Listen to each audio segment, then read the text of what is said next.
Tahukah kamu, ada kekuatan tak kasat mata yang membuat seseorang mampu menarik hati, perhatian, dan kepercayaan orang lain tanpa harus berteriak atau memaksa. Hai sobat catatan lelaki sunyi, mari kita berjalan bersama sejenak, menyusuri lorong-lorong pikiran yang seringkali berbisik, apa yang membuatku berbeda, atau mengapa ada orang yang begitu mudah dicintai.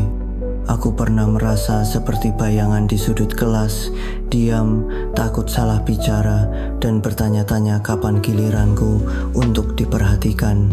Tapi kini, setelah bertahun-tahun belajar menjadi manusia yang lebih utuh, aku menemukan 5 keterampilan yang secara perlahan mengubahku dari partikel debu yang terbang, tak tentu arah, menjadi magnet yang mampu menarik cerita-cerita indah. 1. Menjadi pengamat yang lembut. Seni membaca ruang dan jiwa. Bayangkan dirimu sebagai pohon yang akarnya menjalar dalam-dalam ke bumi. Akar itu adalah kesadaranmu akan diri sendiri. Aku belajar bahwa magnetisme tidak lahir dari keangkuhan, tetapi dari kemampuan untuk melihat. Saat teman-teman sibuk berbicara, aku memilih mendengar bukan hanya kata-kata, tetapi jeda di antaranya. Jeda itu adalah ruang kosong tempat kejujuran bersembunyi. Aku mulai memperhatikan bagaimana mata seseorang berbinar ketika membicarakan hobi mereka, atau suara yang sedikit bergetar ketika mereka menyembunyikan luka. Apa yang mereka butuhkan, bisik hatiku, bukan jawaban instan, tapi pertanyaan inilah yang membuka pintu empati. Suatu kali di tengah keramaian kantin, seorang teman tiba-tiba berhenti bercerita dan menatapku. "Kok kamu kayak ngerti aja aku lagi sedih?" katanya. Aku hanya tersenyum. Sebenarnya, aku hanya membaca bahasa tubuhnya yang kaku, suara yang sedikit lebih rendah, dan cara dia memutar sendok di gelas berkali-kali seperti orang yang mencoba mengaduk keheningan. Menjadi pengamat bukan berarti menjadi dingin. Justru, itu cara untuk menghangatkan ruang antara aku dan dunia. 2. Memeluk keraguan sebagai guru. Keberanian untuk tidak tahu.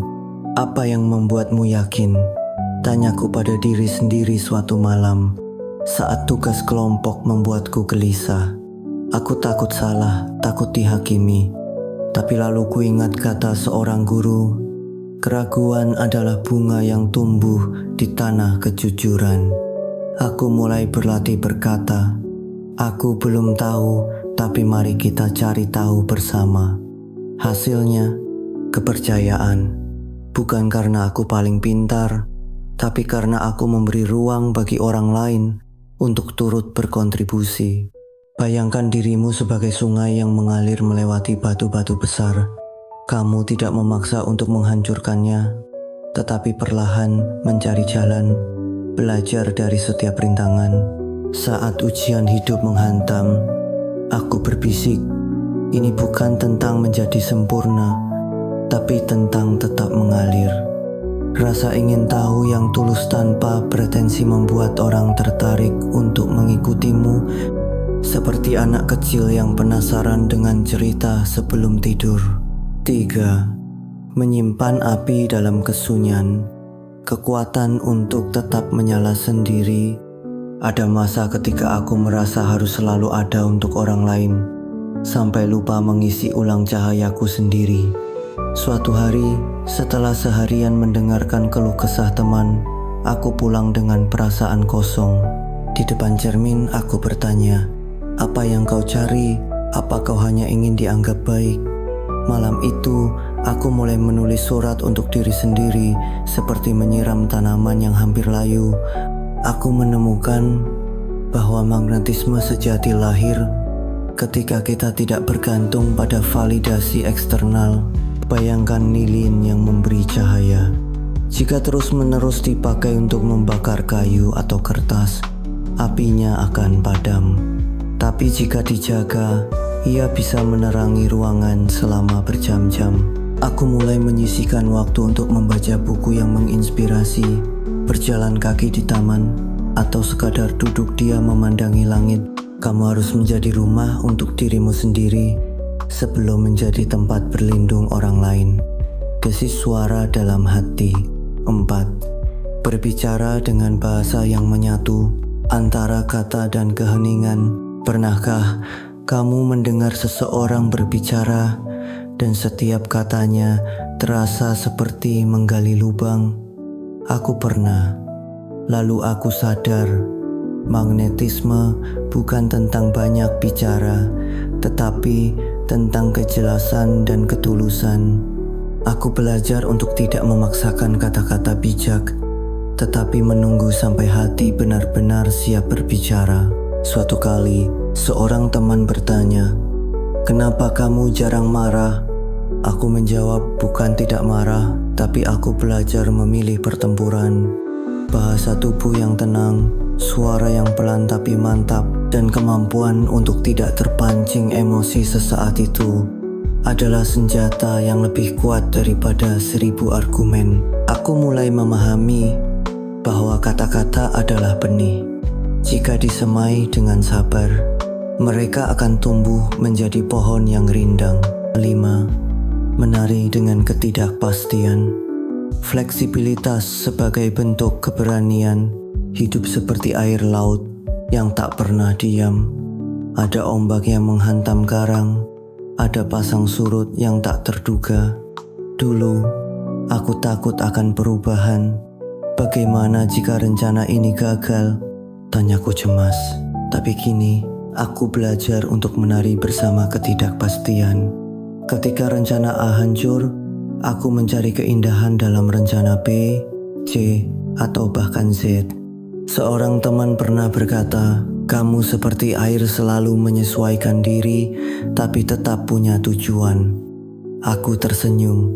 Ya, air tidak memaksa untuk menjadi danau atau sungai. Ia mengalir sesuai kontur bumi, tetapi tetap menuju samudera. Fleksibilitas bukanlah kelemahan. Justru itu bentuk keberanian untuk tetap bergerak maju, meski arah angin berubah. 5 kunci tambahan yang membuatmu semakin magnetik. Tahukah kamu, sobat, bahwa magnetisme itu seperti api unggun di tengah hutan gelap. Ia tidak memaksa siapapun untuk datang, tapi cahayanya secara alami mengundang orang-orang yang kelelahan mencari arah. Hai sobat catatan lagi sunyi, mari kita lanjutkan perjalanan ini. Setelah memahami 5 kunci pertama, kini kita akan menyelami 5 keterampilan tambahan yang membuatmu bukan hanya menarik, tapi juga bertahan dalam ingatan orang lain, seperti puisi yang terus bergema meski telah usai dibaca. 6. Menjadi cermin yang jernih. Seni merefleksikan kebenaran dengan lembut. Bayangkan dirimu sebagai danau yang tenang. Jika airnya keruh, orang hanya melihat bayangan diri mereka yang kabur. Tapi jika jernih, mereka akan melihat kedalaman yang mungkin tak pernah mereka sadari. Aku belajar bahwa magnetisme sejati seringkali lahir dari kemampuan untuk merefleksikan, bukan menggurui. Suatu kali, seorang teman mengeluh tentang persahabatannya yang retak. Alih-alih memberi nasihat, aku bertanya, "Apa yang kamu lihat ketika menatap mata mereka?" Ia terdiam, lalu menangis. "Aku tidak pernah mencoba," katanya. Dalam diam, aku biarkan pertanyaan itu bekerja seperti angin yang mengusik permukaan danau, memperjelas bayangan yang selama ini ia hindari. Refleksi bukan tentang menjadi sok bijak, tapi tentang membantu orang lain melihat diri mereka sendiri tanpa distorsi. 7. Merangkul keunikan sebagai kekuatan. Tarian dengan bayangan sendiri. Apa yang membuatmu berharga? Tanyaku pada bayangan di dinding kamar suatu malam. Bayangan itu diam, tapi hatiku berbisik. segala yang kau anggap cacat. Aku pernah malu dengan suaraku yang pelan, dengan kebiasaanku mengamati lebih dulu sebelum bertindak. Tapi kini, aku menyadari bahwa magnetisme justru terletak pada keunikan yang kita terima, bukan yang kita paksakan, seperti burung hantu yang indah meski hanya terbang di kegelapan. Aku belajar bahwa keunikan adalah bahasa universal saat aku berhenti meniru gaya orang lain dan mulai memeluk kebiasaanku yang aneh. Misalnya, lebih suka mendengarkan daripada berbicara. Orang-orang justru tertarik. Ada apa denganmu? Tanya seorang teman. Kamu seperti punya gravitasi sendiri. Aku tersenyum. Gravitasiku adalah penerimaanku pada diri sendiri. 8. Menyulam kepercayaan dengan kesabaran. Benang yang tak terlihat. Kepercayaan itu seperti tali yang terbuat dari serat-serat kecil. Satu kali tarikan kasar dan ia akan putus. Aku belajar ini melalui kesalahan. Dulu, aku ingin semua orang mempercayaiku seketika. Tapi hasilnya justru sebaliknya. Kini, aku menyulam kepercayaan perlahan dengan menepati janji kecil, mendengarkan tanpa menghakimi, dan hadir dalam konsistensi. Seorang guru pernah berkata, kepercayaan adalah hadiah yang hanya bisa diberikan orang lain kepadamu. Tugas kita adalah menciptakan ruang agar hadiah itu mau mereka berikan. Maka aku belajar sabar seperti petani yang menunggu benih tumbuh.